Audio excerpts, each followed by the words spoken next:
Welcome to the first debate of the presidential election of spring of 2013. Are we ready? Brendon, the first question goes to you. It's in regards to education as the first topic. With the rise in cost of college education, many families are feeling helpless as to how to pay for college. And with loan interest rates on the rise, the idea of starting out in steep debt seems very inevitable. What ways will you address this issue? All right. The first goal of the Democratic Party in regards to the issue of higher education and its affordability is to make college affordable for students of all backgrounds and confront the burdens of loans. We will attempt to carry this out through a number of actions. We will remove banks as the middlemen for student loans, which will also save us more than $60 billion. We will also be doubling investment in Pell Grant scholarships. We will create a tax credit of up to $10,000 over a 4-year period. In addition, we'll be working to help student loan payments to be only 10% of a student's monthly income, therefore reducing the burden of the loan payments on the students. We have pledged to provide incentives to colleges in exchange for keeping their costs down. And also, we will be investing over $2.5 billion into making our minorities serving institutions stronger. Our second goal regarding higher education is to recognize the economic opportunities created by the nation's community colleges. We will attempt to do this by investing in community colleges and call for partnerships with businesses and colleges to train 2 million workers. Our third major goal is to make this country a destination for global talent and ingenuity. Therefore, we will be working with foreign students who are in the process of earning advanced degrees to stay up and help create jobs here. Thank you. All right. Caroline? Same question? Would you like me to repeat it? Yes, please. With the rise in cost of college education, many families are feeling helpless with how to pay for college. And with loan interest rates on the rise, the idea of starting out in steep debt seems inevitable. What ways will you address this issue? The debt, as my candidate, he wants to invest $2.5 billion. We don't have $2.5 billion we can invest in college education. We need to get back to basics. I recommend a higher education programs that are tied directly to job opportunities. This entails pushing for low-cost and alternatives to traditional 4-year colleges, such as my candidate had said, expanding community colleges. But we need to consider technical institutions. We need to consider private training schools and online universities. The federal government should not be in the business of originating student loans. Rather, it should serve as an insurance guarantor for the private sector as those companies offer loans to students. We need to protect our families' rights, and we need to promote privacy in our educational system. Thank you.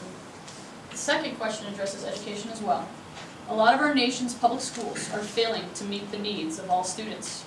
How will you tackle the issues of our current school funding costs in an effort to better meet those needs? Public education is one of our critical democratic institutions that we want to implement new policies through.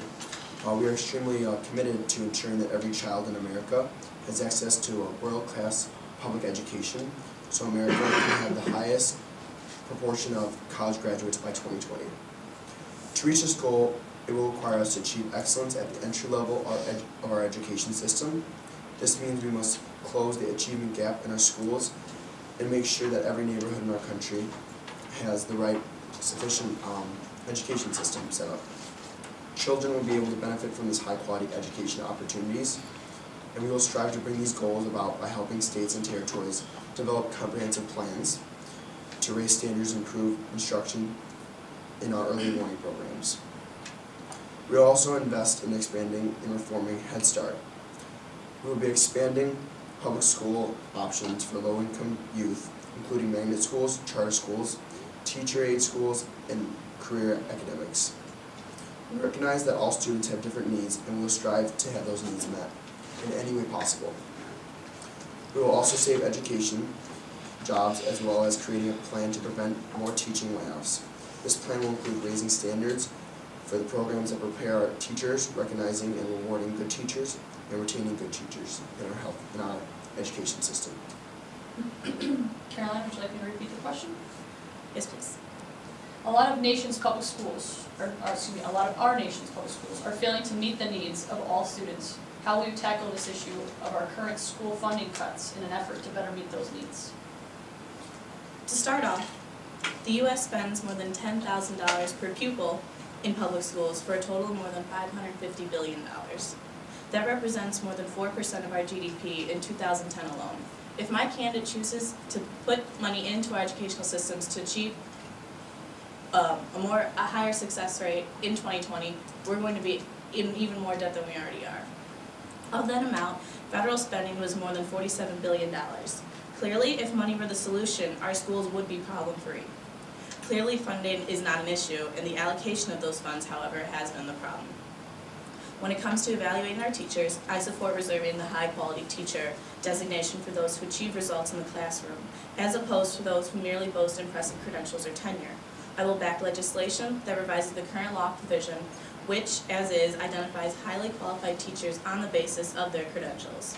The misappropriation of funds in our country is the problem in our educational system.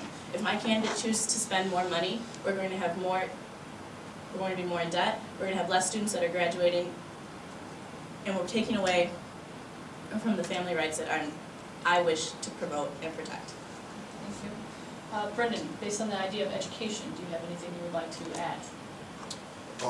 Our Add on your end or to rebut others? Yes, the education system that we have set in place right now is a work in progress. Obama has done a good job with the Head Start program, but there can be some improvements made. The money is also always an issue, but the education system that we have needs to be improved, so the money will be found. Whatever cuts need to be made, they will be made. Caroline, would you like to, do you have anything else to say? I have a question for my candidate. Where do you plan on cutting spending? We can cut spending in big business industries that are outsourcing some of their workers out of the United States to help bring in a better economy into the United States as well. So you talk about cutting spending from the big businesses that we all know in basic economics, investment spending is a considerable portion of it. And by thus cutting those, you're going to cut the money that we're not going to have because you want to cut taxes.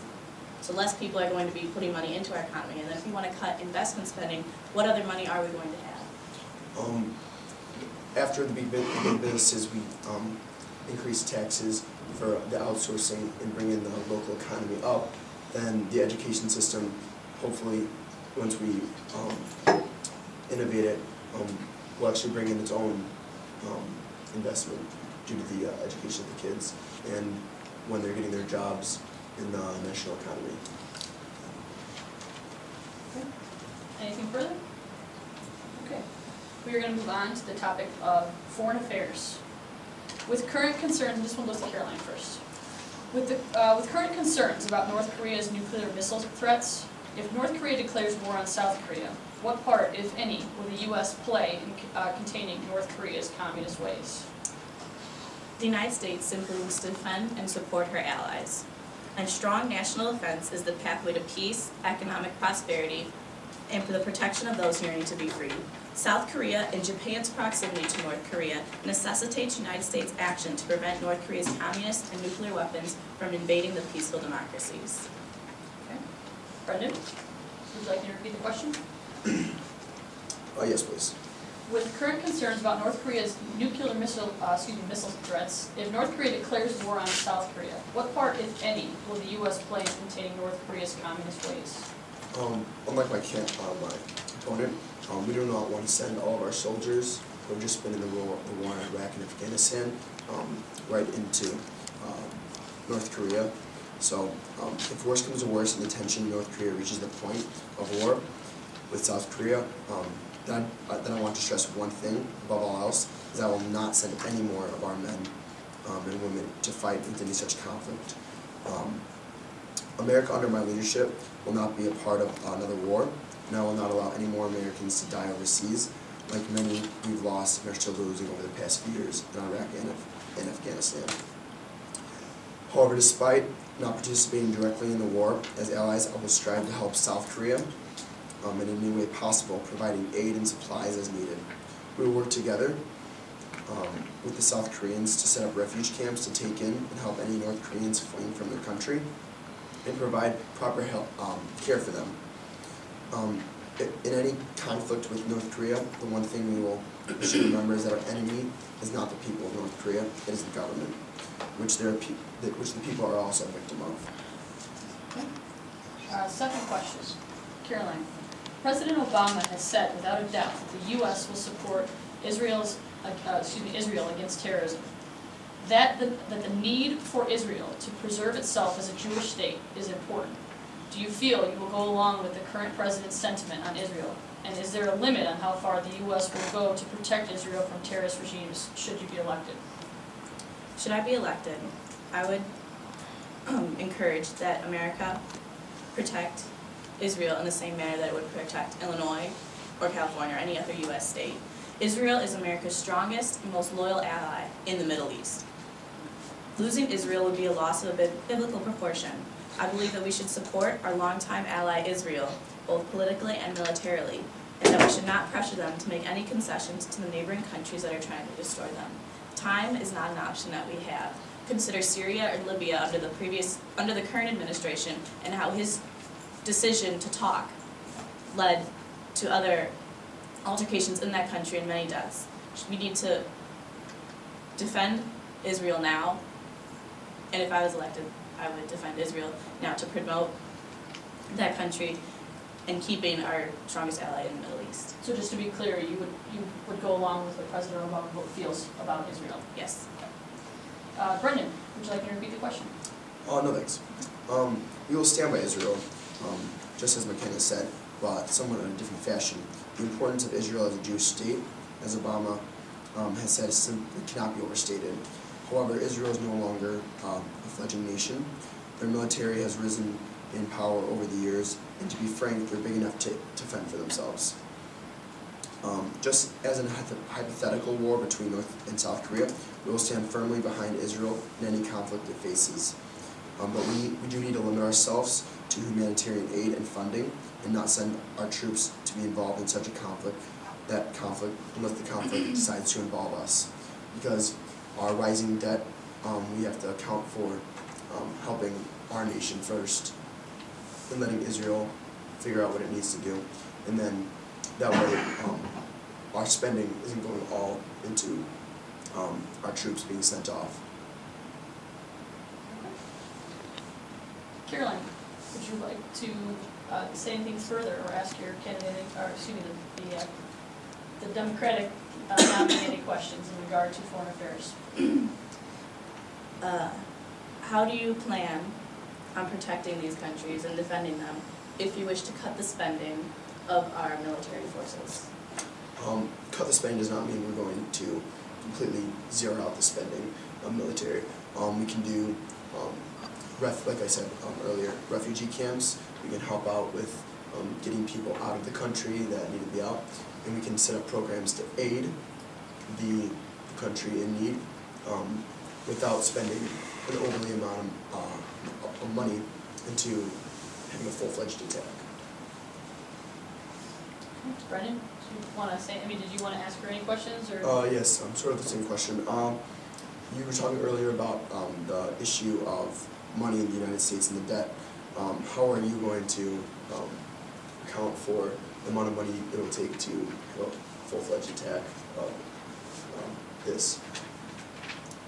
I never claimed there would be a full-fledged attack.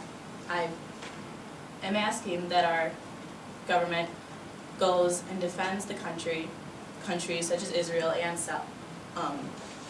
North Korea in attempts to promote their prosperity and their peace, which in turn will promote our own economies and our own peace, and thus make the world as itself a better place by ridding it of communists and the nuclear weapons that are there themselves, which would be destroying the peaceful democracies as our own. All right, both candidates, we're going to head to healthcare. Okay, the first question goes to Brendon. What is your take on the current healthcare plan put in place by President Obama, and what will you implement if elected? I'm in supporting of Obama's socialized healthcare system.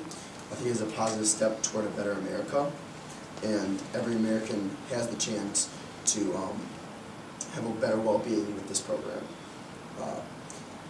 A few minor changes we want to implement would be increasing the education in the healthcare field for both hospitals and clinics, so that way every person has not just a good well-being, but a great well-being care program that they can go to.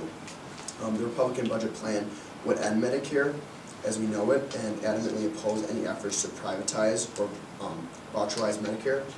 Unlike our opponents, we will not ask seniors to pay thousands of dollars more every year while they watch the value of their Medicare benefits evaporate. We believe that Medicare is a sacred compact with our seniors. Nearly 50 million older Americans with disabilities rely on Medicare each year, and the most new healthcare programs, laws, make Medicare stronger by adding new benefits, fighting fraud, and improving care for patients. In over 10 years, this law will save the average Medicare beneficiary $4,200. Thank you. Caroline, would you like me to repeat the question? No, thank you. I want us all to consider our 10th Amendment in the Constitution, where all the powers not given to the federal government goes to the states and the people. And we have 3 branches of government. Consider the judiciary branch.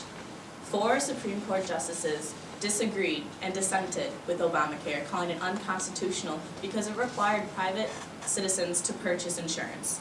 The Patient Protection and Affordable Health Care Act, aka Obamacare, was never really about health care, though its impact on the nation's health has been disastrous. From the start, it was about power, expansion of the government, over control of 1/6 of our economy, and results in an attack on the Constitution. The American people, through the free market, can advance affordable and responsible health care reform that meets the needs and concerns of patients and providers. Obamacare has been struck down in the court of public opinion and is falling by the weight of its own confusing, unworkable, budget-busting provisions. It would tremendously expand Medicaid without significant reform, leaving the states to assume unsustainable financial burdens. If Obamacare is fully implemented in its entirety, it could not function. Thank you. Second question, Brendon. Does privatizing healthcare allow or provide for all citizens to acquire health insurance?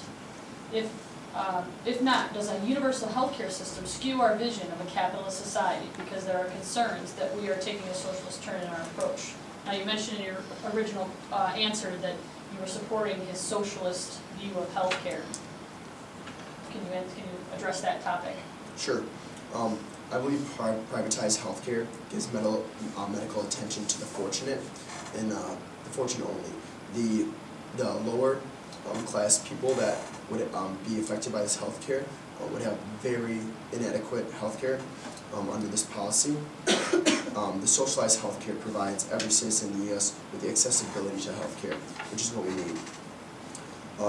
Universal healthcare is just another social program in a capitalist society. Does Social Security screw our capitalist ideas? No. Socialist ideas have been in the U.S. since the early 20th century. It is a reassurance that when in need, you're providing the medical attention necessary in any city from Chicago to New York, from big to little, small to rural. We want to implement this program so that way everyone gets adequate health care. Thank you for your answer. Caroline, would you like me to repeat the question? Yes, please. Does privatizing healthcare allow or provide for citizens to acquire health insurance? If not, does the universal healthcare system skew our vision of a capitalist society because there are concerns that we are taking a socialist turn in our approach? Healthcare is found nowhere in our Constitution, and thus it should be an individual responsibility. To reduce demand and thereby lower costs, we must foster personal responsibility while increasing preventative services to promote healthier lifestyles. We believe that all Americans should have access to affordable, coordinated, quality health care, including individuals struggling with mental illness. To achieve a free market in healthcare and ensure competition, I will promote price transparency so that consumers know the actual cost of treatments before they undergo them. I support legislation to cap non-economic damages in medical malpractice lawsuits, thereby relieving conscientious providers of burdens they are not rightly theirs and addressing the serious cause of escalating medical bills. I will empower individuals and small businesses to form purchasing pools in order to expand coverage to the uninsured. Individuals with pre-existing conditions who maintain continuous insurance coverage should be protected from discrimination. I support technology enhancements for medical health care records and data systems while affirming patient privacy and ownership of health information. For most Americans, those who are insured now or seek insurance in the future, our practical, non-intrusive reforms will promote flexibility in state leadership in healthcare, promote a free market-based economy and system, and empower consumer choice, all of which will return direction of the nation's healthcare to the people and away from the federal government. Do you have anything else you would like to say, Brendon? Oh, yes. We talked earlier about Obama's program he's implemented and how it has taken an unconstitutional turn. Can you expand on your description of why it's unconstitutional and how it's increased trying to take power?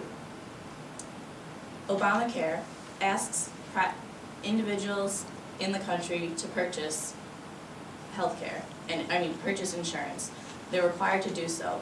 Nowhere under any provisions or amendments in our Constitution should an individual be required to purchase something.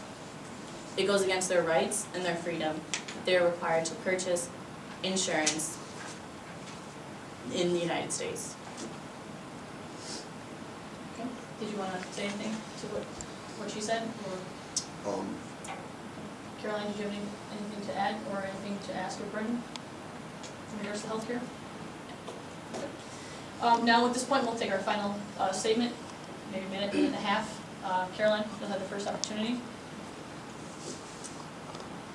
Education and foreign affairs and healthcare are entities that we need to heavily consider. Under the current administration, in healthcare, we see laws that are unconstitutional. In education, we see rising debt. And in foreign affairs, we see the United States losing its being known as a national superpower. The current administration wants to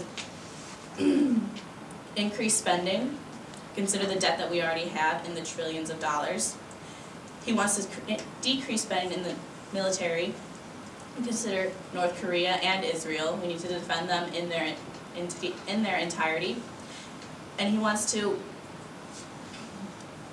enforce Obamacare, which itself is unconstitutional because it takes away the rights that people have for the freedom to choose should they want insurance. I know individuals personally who do not want insurance, and under my opponent's campaign, you would be required to pay for that insurance.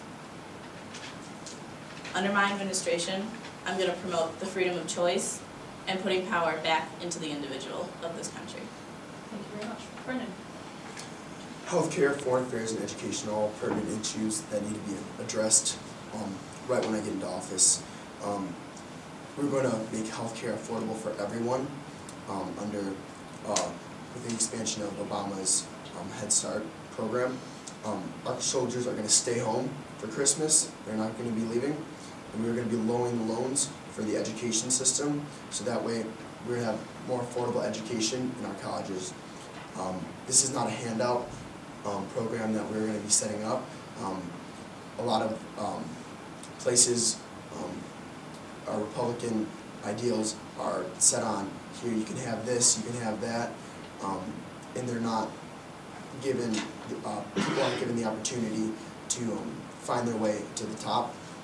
And with the handout program that Republicans have implemented, we will start by giving people the opportunity to make themselves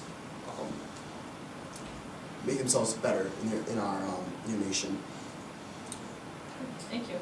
Our next debate will most likely be next week at some point. I want to thank the candidates for their time and their answers. It's not an easy thing to do to get up here in front of all of you, so I just want to stand up, shake hands, make a couple of laps.